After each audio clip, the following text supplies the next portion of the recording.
திரௌபதியின் செருப்பை சுமந்த கிருஷ்ண பகவான்.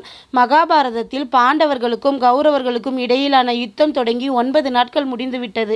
நம்மை விட பாண்டவர்களுக்கு படைகளும் வீரர்களும் குறைவாக இருந்த போதிலும் ஈடு இணையற்ற மாவீரர் பீஷ்மர், பாண்டவர்களுக்கும் நமக்கும் வித்தையை சொல்லிக் கொடுத்த துரோணர், துரோணரின் மகனும் சிவபெருமானின் அம்சமுமாக இருக்கும் அஸ்வத்தாமன் என சிறந்த வீரர்கள் நம் தரப்பில் இருந்து போர் புரிந்தும் யுத்தம் தொடங்கி 9 நாட்கள் முடிந்தும் ஏன் நம்மால் பாண்டவர்களை இன்னும் வீழ்த்த முடியவில்லை என்று யோசித்த துரியோதனன், யுத்தம் தொடங்கியதிலிருந்து அந்த நிமிடம் வரை கௌரவ படையின் தளபதியாக இருந்த மகாரதர் பீஷ்மரின் மீது இருந்த நம்பிக்கையை இழந்து, தாத்தா பீஷ்மர் பாண்டவர்களை அழிக்க வேண்டும் என்ற உறுதியுடன் போராடவில்லை என்று நினைத்து கொண்டு தன் எண்ணத்தை மிகுந்த கோபத்துடன், நீங்கள் பாண்டவர்களை ஒழிக்க நினைத்து போராடவில்லை, அவர்களுக்கு சாதகமாகத்தான் நீங்கள் இந்த குருஷேத்திர போரில் என் தரப்பில் இருந்து போராடி கொண்டிருக்கிறீர்கள், அதனால் தான் உங்களைப் போல் ஒரு மாவீரனால் 9 நாட்கள் முடிந்தும் இன்னும் பாண்டவர்களை அழிக்க முடியவில்லை என்று சத்தமாக பீஷ்மரிடம் தெரிவித்தான்.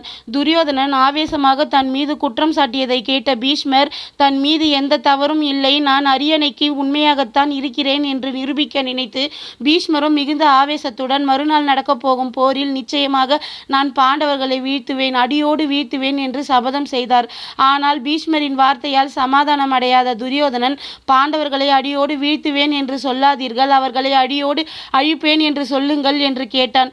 பீஷ்மரும் ஆரம்பத்தில் இருந்து அஸ்தினாபுரத்தின் தளபதியாக இருந்ததாலும் திருதராஷ்டிரருக்கு அவர் செய்து கொடுத்த சத்தியத்தாலும் வேறு வழி இல்லாமல் பாண்டவர்களை அடியோடு அழிப்பேன் என்று சபதம் செய்தார். பீஷ்மர் சபதம் செய்த தருணம் பாண்டவர்கள் கூடாரத்தில் இருந்த கிருஷ்ண பகவான் பீஷ்மரின் சபதத்தை நினைத்து மெல்லியதொரு புன்னகையை புரிந்தார். கிருஷ்ணர் அருகில் இருந்த பாண்டவர்களுக்கு அவரின் சிரிப்பிற்கான காரணம் புரியவில்லை. சிறிது நேரத்தில் பீஷ்மர் எடுத்த சபதம் பற்றிய தகவல் பாண்டவர்களுக்கு வந்தது. அர்ஜுனன் உட்பட பாண்டவர்கள் அனைவரும் பீஷ்மரின் சபதத்தை கேட்டு கலக்கம் கொண்டனர். பீஷ்மர் எவராலும் வெற்றி பெற முடியாதவராயிற்றே, அஸ்தினாபுரத்தின் அரியணைக்கு காவலனாக இருப்பேன் என்று சத்தியவதிக்கு கொடுத்த வாக்கிற்காகவும், எந்த நிலையிலும் கௌரவர்களை விட்டு விலக மாட்டேன் என்று திருதராஷ்டிரருக்கு செய்த சத்தியத்திற்காகவும், கௌரவர்கள் தரப்பில் இருந்து பங்கெடுத்தாலும் தர்மம் வெல்லும் என்று நமக்கு ஆசி கூறியவராயிற்றே அவர், இப்பொழுது நம்மை ஒழிப்பதாக அவரே சபதம் செய்து விட்டாரே, இனி இந்த போரின் நிலைமை நமக்கு பாதகமாகத்தான் இருக்கும் என்று நடுங்கினார்கள். பாண்டவர்கள் கலக்கமுற்றும் சோர்வுற்றும் இருப்பதை பார்த்து திரௌபதி, இனி தன்னுடைய சபதம் என்னவாகும், போரின் நிலை மாறிவிடும் போல் இருக்கிறதே என்று நினைத்து மிகுந்த கவலை கொண்டிருந்தாள். திரௌபதியின் கவலையை அறிந்த கிருஷ்ணர் திரௌபதி அருகில் சென்று, சத்தம் இல்லாமல் என் பின்னால் வா என்று மிகவும் மெல்லிய குரலில் சொன்னார். கிருஷ்ணரின் குரலை கேட்டதும் எந்த சிந்தனையும் செய்யாமல் திரௌபதியும் கிருஷ்ணருடன் சென்றாள். அந்த நள்ளிரவில் திரௌபதியை அழைத்து கொண்டு எங்கேயோ சென்றார் கிருஷ்ணர். கிருஷ்ணர் சென்ற பாதையில் குருஷேத்திர போர்க்களம் வந்தது. யுத்தகலமே ரணகலமாக மாறி அரைகுறை உயிருடன் வீரர்கள் மரண அவஸ்தையில் அவல குரல்களை எழுப்பிக் கொண்டிருந்தார்கள். அந்த சத்தம் அமானுஷ்யம் நிறைந்ததாகவும் பயமுறுத்துவதாகவும் இருந்தது. கிருஷ்ணர் தன்னுடன் இருக்கிறார் என்ற தைரியத்தில் திரௌபதிக்கு சிறிது கூட அச்சம் வரவில்லை. அங்கே கேட்ட யுத்த சத்தம் எதையும் பொருட்படுத்தாமல் திரௌபதி கிருஷ்ணரின் பின்னால் சென்றாள். அவரை பின்தொடர்ந்து சென்று கொண்டே இருந்தாள். யுத்த களத்தை தாண்டி சென்றதும் அமைதியான சூழ்நிலையை அடைந்தார்கள் கிருஷ்ணரும் திரௌபதியும். அந்த அமைதியான நிலையில் திரௌபதி காலில் அணிந்திருந்த செருப்பில் இருந்து சத்தம் வந்தது. அந்த சத்தத்தை கேட்ட கிருஷ்ண பகவான், அன்பு தங்கையே, உன் காலில் அணிந்திருக்கும் காலணிகளில் இருந்து மிகுந்த சத்தம் வருகிறது, அவற்றை இங்கேயே கழட்டி விடு என்றார். திரௌபதியும் தன் காலில் இருந்த செருப்புகளை கழட்டினாள். அதற்கு பிறகு வெகு தொலைவில் இருந்த ஒரு கூடாரத்தை திரௌபதிக்கு காட்டி, ஏன் எதற்கு என்ற காரணத்தை கேட்காமல் நீ யாருக்கும் தெரியாத வண்ணம் அந்த கூடாரத்திற்குள் சென்று அந்த கூடாரத்திற்குள் குறுக்கும் நெருக்குமாக நடந்து கொண்டிருக்கும் மனிதரின் காலில் விழு என்றார். திரௌபதியும் கிருஷ்ணர் சொல்லியபடி சத்தம் இல்லாமல் யாருக்கும் தெரியாமல் அமைதியாக அந்த கூடாரத்திற்குள் சென்று அங்கே குறுக்கும் நெடுக்குமாக நடந்து கொண்டிருக்கும் அந்த மனிதர் திரும்பி பார்ப்பதற்குள் பட்டென அவர் காலில் விழுந்தாள்.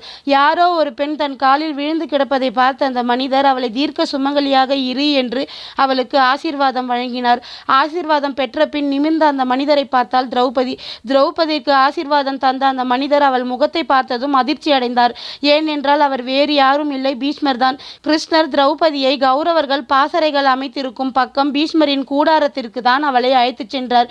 பீஷ்மர் திரௌபதிக்கு ஆசீர்வாதம் வழங்கியதை நினைத்து, இவளையா நாம் தீர்க்க சுமங்கலியாக இரு என்று ஆசீர்வாதம் செய்தோம், நாளை போரில் யாரை அடியோடு அழிப்பதாக துரியோதனனுக்கு வாக்களித்தோமோ அந்த பாண்டவர்களின் மனைவியான திரௌபதியையா தீர்க்க சுமங்கலியாக இரு என்று வாழ்த்தி விட்டோம், ஏன் தெய்வம் நம்மை இப்படி சோதிக்கிறது என்று நினைத்து மனம் நொந்து கொண்டார். பின் பீஷ்மர் திரௌபதியிடம், பிணங்களாக குவிந்திருக்கும் இந்த யுத்த களத்தை நீ தனியாகவா கடந்து வந்தாய் என்று கேட்டார்.